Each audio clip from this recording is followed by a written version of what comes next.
কারণে বসে থাকে ইচ্ছে করে, তাহলে গেলে আপনার ক্রেডিট দেবো না, থুকু কয়ে গেল প্রশংসা ঘুরে নেব।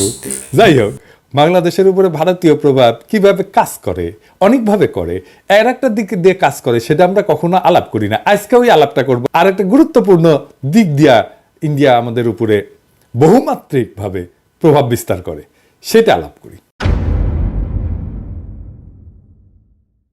ধরেন জাতিসংঘ, আন্তর্জাতিক সংস্থাগুলা, এগুলো বিভিন্ন দপ্তরে যারা বাংলাদেশ দেশ নিয়ে কাজ করে, তারা কারা? বেশিরভাগ ক্ষেত্রে এরা ইন্ডিয়ান। ধরেন একটা এক্সাম্পল দিই, আইএলও বাংলাদেশ চ্যাপ্টার দেখা হয় কোথায় থেকে? দিল্লি থেকে। দিল্লিতে আইএলওর আঞ্চলিক অফিস, ওইখান থেকে আপনি ওইখানদের কর্মকর্তাদের দেখান তো, এটা সাহেব লিস্ট আছে ওইখানে ওদের ওয়েবসাইটে, দেখেছেন 80% ইন্ডিয়ান, আরো বেশি হবে হয়তো।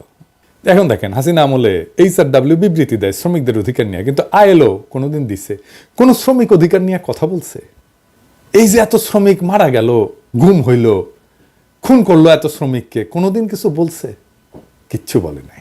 আন্দোলন করতে যায় নিখোঁজ হয়েছে কতজন দেখেন, কখনো বিবৃতি দিছে? দেয় নাই। শ্রমিকদের আন্দোলন করতে গিয়া পুলিশের গুলিতে নিহত হয়েছে, আইএলও কোনোদিন বিবৃতি দিছে?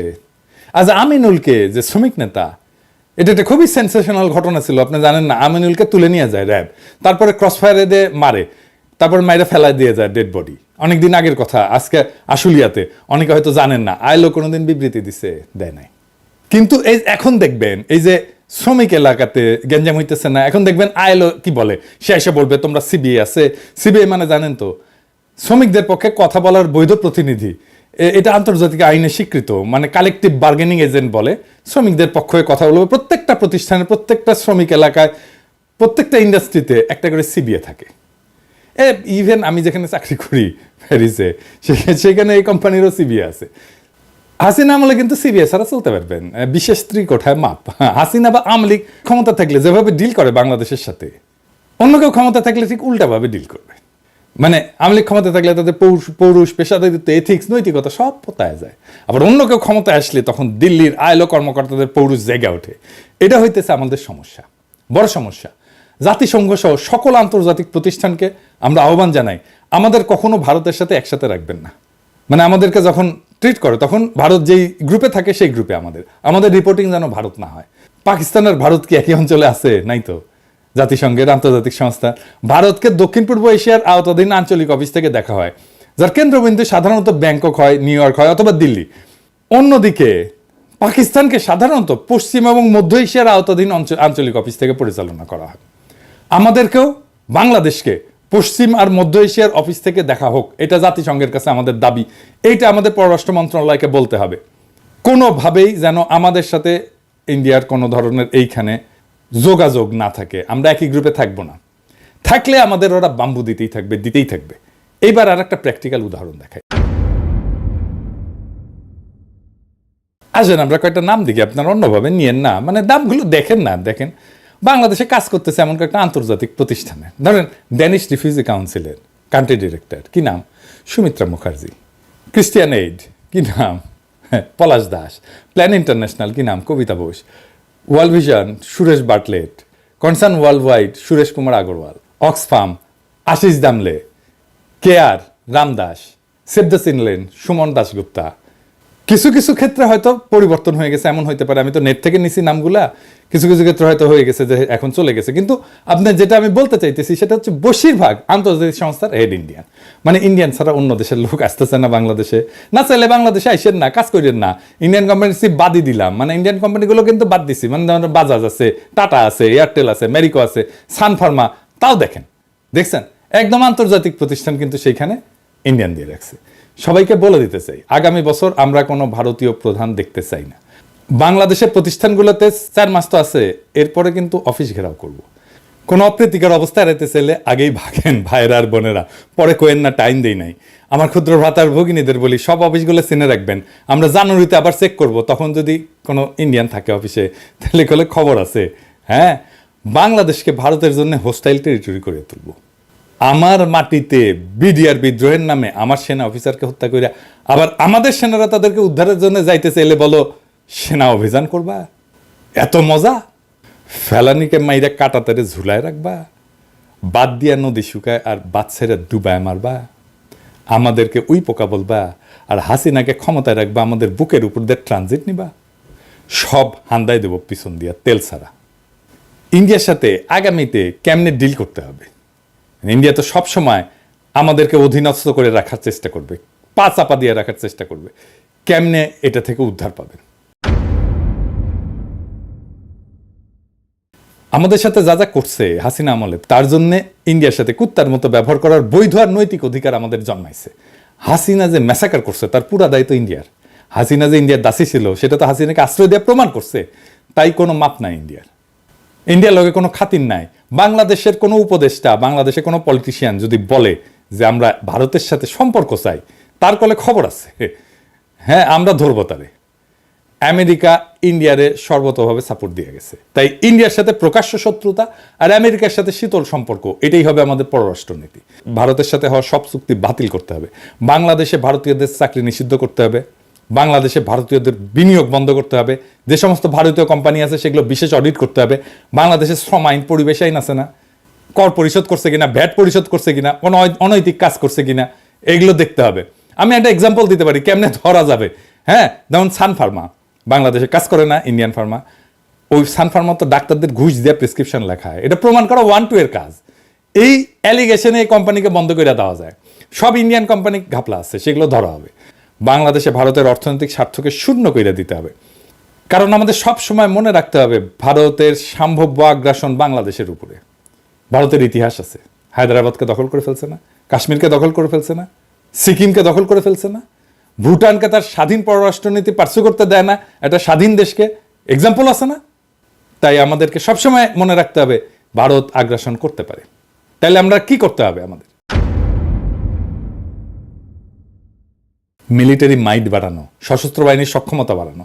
আগের এপিসোডে বলছিলাম পারমাণবিক বোমা লাগবে আমাদের, সেটা করতে দেরি হলে এখন আমাদের লং রেঞ্জ মিসাইল লাগবে, যেন দিল্লিতে আঘাত আনতে পারে এইরকম মিসাইল লাগবে। চীনের সাথে বাণিজ্যিক আর সামরিক সম্পর্ক বাড়াইতে হবে। প্রয়োজনে ভারত বিরোধী সামরিক জোট তৈরি করতে হবে, ওরা দৌড়ের উপরে রাখতে হবে সবসময়। আন্তর্জাতিক সম্প্রদায়ের সাথে কূটনৈতিক সম্পর্ক জোরদার করতে হবে, বিশেষ করে দক্ষিণ এশিয়ার অন্যান্য দেশ যেমন চীনের সাথে, রাশিয়ার সাথে, এরকম শক্তিধর দেশগুলোর সাথে কৌশলগত সম্পর্ক গড়ে তুলতে হবে। জাতিসংঘের অন্যান্য আন্তর্জাতিক ফোরামে বাংলাদেশকে সক্রিয় হতে হবে, যাতে ভারতের সম্ভাব্য আক্রমণ বা আগ্রাসনের বিরুদ্ধে আন্তর্জাতিক সমর্থন পাওয়া যায়। বিজেপিকে আধুনিক প্রযুক্তি এবং গোয়েন্দা তথ্যের সাহায্যে আরো দক্ষ করতে হবে। সীমান্তে যেন আমার নাগরিককে গুলি করার সাহস না পায়। আমাদের সীমান্তের ভিতরে ঢুকে বিএসএফ গুলি চালায়। এইবার আমাদের বলতে হবে আহো ভাতিজা আহো। আমাদের সীমানার মধ্যে ঢুকলে ট্যাঙ্গে রাখা হবে, পা উপরে মাথা নিচে। ট্রেনিং তো আছে, এই ঠোলা মেরে ট্যাঙ্গে রাখা হয়েছিল না, কামটা ভালো হয়েছিল কলে। হাসিনা পেলে একইভাবে ট্যাঙ্গে রাখা হবেনি, ওই ইতালিক মুসলিনিতে একইভাবে ট্যাঙ্গে রাখা হয়েছিল। তাই আমাদেরকেও বর্বর করতে পারবে না। আপনি একটা বিএসএফ ট্যাঙ্গে রাখেন, ওই আর জিন্দগিতে বাংলাদেশের নাগরিকের উপরে গুলি ছুড়বি না, বাংলাদেশে সীমান্ত ক্রস করে ভিতরে ঢুকবি না, লিগে রাখতে পারেন। এবং আমাদের একটা জাতীয় ঐক্য তৈরি করতে হবে শিশু অবস্থা থেকে। দেশের ভেতরে জাতীয় ঐক্য যেন বজায় থাকে সেই ব্যবস্থা করতে হবে। এবং দেখবেন ইন্ডিয়ার সবচেয়ে বড় স্ট্র্যাটেজি হচ্ছে বাংলাদেশের ভিতরে অনৈক্য বজায় রাখা। এখন দেখতেছেন না বিভিন্ন পলিটিক্যাল পার্টির মধ্যে অনৈক্য শুরু হয়েছে, একজন আরেকজনের পিছে লাগিয়েছে, দেখেছেন না? এটা ইন্ডিয়ান প্ল্যান করে, বুঝছাও? যারা করিচ্ছে সবাই ইন্ডিয়ান প্ল্যানের মধ্যে পা দেখিছে। এটা রয়ের প্ল্যান যে বাংলাদেশের ভিতরে অনৈক্য বজায় রাখতে হবে। তো এই দেশের ভিতরে যে জাতীয় ঐক্য, এই কাজটা শুরু করতে হবে স্কুল থেকে। এখনই সময়। সেনাবাহিনীর তরুণদের জনগণ এখন পছন্দ করতেছে, এরা স্কুলে স্কুলে যাবে, ছাত্রছাত্রীদের সাথে কথা বলবে, আমাদের স্বাধীনতা সার্বভৌমত্ব কিভাবে রক্ষিত হবে, কারা আমাদের স্বাধীনতার শত্রু, কে আমাদের আক্রমণ করতে পারে, এইসব একেবারে স্কুলে ছাত্রছাত্রীদের মধ্যে ঢুকাই দিতে হবে। ভারতীয় পণ্য বয়কট আন্দোলন দেখেছিলেন না? একেবারে শিশুদের দিয়ে ক্যাম্পেইন করেছিলাম। ওই বয়সে ইনডক্ট্রিনেট করে দেওয়া, মানে মাথার মধ্যে ঢুকে দেওয়া, এইটা যদি ঢুকে দেওয়া যায়, এটাই আমাদের ভবিষ্যতে প্রতিরোধের শক্তি হয়ে থাকবে। ছাত্রছাত্রীদের অস্ত্রের সাথে পরিচয় করায় দিতে হবে, তারা যেন অস্ত্র হাত দিয়ে দেখতে পারে এটা কি। ভারত থেকে জ্বালানির উপরে নির্ভরশীলতা কমায় আনতে হবে, বিকল্প শক্তির উৎস এবং জ্বালানির নিরাপত্তার দিকে নজর দিতে হবে, যেন কোনো সংকটময় পরিস্থিতিতে বাংলাদেশ বিপদে না পড়ে। কূটনীতিতে বাংলাদেশের বেস্ট ব্রেনগুলোকে যুক্ত করতে হবে, যেন বাংলাদেশ কূটনীতিতে সেরা হইতে পারে। বাংলাদেশের সেরা ছাত্রগুলোকে দুনিয়ার সেরা ডিপ্লোম্যাটিক স্কুলের ট্রেনিং দেওয়া হতে হবে। লং টার্মে আমাদের ডিপ্লোম্যাটিক অ্যাসেট তৈরি করতে হবে, কারণ আমাদের জন্য শান্তিপূর্ণ এবং কূটনৈতিক সমাধানই সবসময় অগ্রাধিকার হওয়া উচিত। কিন্তু আত্মরক্ষা এবং প্রয়োজনে প্রত্যাঘাতের প্রস্তুতি অত্যন্ত গুরুত্বপূর্ণ। আপনার শত্রু যদি মনে করে আপনি দুর্বল, তাইলে আপনি গেছেন, আপনি শেষ। আপনার শত্রুকে সবসময় মনে করতে হবে যে এটা বিপজ্জনক, এর সাথে গ্যাঞ্জাম করা যাবে না। বাংলাদেশের জনগণ বিপজ্জনক জনগোষ্ঠী, সাবধানে ডিল করতে হবে। আর পরিশেষে ইন্ডিয়ারে ভয় পাবেন না। ভারতের তরুণদের আবু সাইদদের মতো বন্দুকের সামনে বুক পাইতে দেওয়ার হিম্মত নাই। ওরে আমরা ভয় করবো বাদ। এপিসোডের শেষে একজন শহীদের কথা আজকে আপনাদের বলি। কিছুতেই কান্না থামছে না সোহানের স্ত্রী শম্পা বেগমের। তিনি বারবার বলছেন সোহানকে ছাড়া এখন একা কিভাবে বাঁচবেন। তাদের বিয়ে হয়েছিল 2017 সালের 19 নভেম্বর। এরপর মধ্যে 3 বছর দুজনে একসঙ্গে ঢাকায় সংসার পেতেছিলেন। বাকি সময় স্ত্রীকে গ্রামে পরিবারের সঙ্গে রেখে ঢাকায় চাকরি করেছেন সোহান। শম্পা বেগম বলেন, আমাদের মধ্যবিত্ত পরিবার, অর্থ সংকটের কারণে ও একা ঢাকায় থাকতো। অর্থের কারণে দুজনে একসঙ্গে থাকতেও পারিনি। গত 1 বছর বাড়িতে একটা নতুন ঘর দিচ্ছিল। সে আমাকে বলেছিল, শম্পা, আমি আর তুমি এই ঘরে থাকবো। ঢাকার সিএমএইচে স্বামীর সঙ্গে শেষ কথা হয়েছিল শম্পার। তখন সোহান শম্পাকে বলেছিল, তুমি কেঁদো না, আমার কিছুই হবে না। তবে সোহান আর ফেরেননি। অস্ত্রোপচার করে শরীর থেকে বুলেট বের করা গেলেও রক্ত বন্ধ করা যায়নি। 18 ব্যাগ রক্ত দিয়েও বাঁচানো যায়নি সোহানকে। সংসারের অভাব থাকলেও ভালোবাসার কমতি ছিল না। উল্লেখ করে শম্পা বলেন, স্বামী ছাড়া কেউ ছিল না আমার। সে সব সময় সব ধরনের পরিস্থিতিতে আমার পাশে থেকেছে।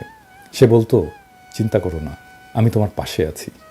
আল্লাহ আমাকে একটা সন্তানও দেননি, আমি এখন কিভাবে বাঁচব। সোহান শাহ গুলিবিদ্ধ হয়েছিলেন 19 জুলাই শুক্রবার বিকেল 4:30 দিকে রামপুরা সিএনজি পাম্প এলাকায়।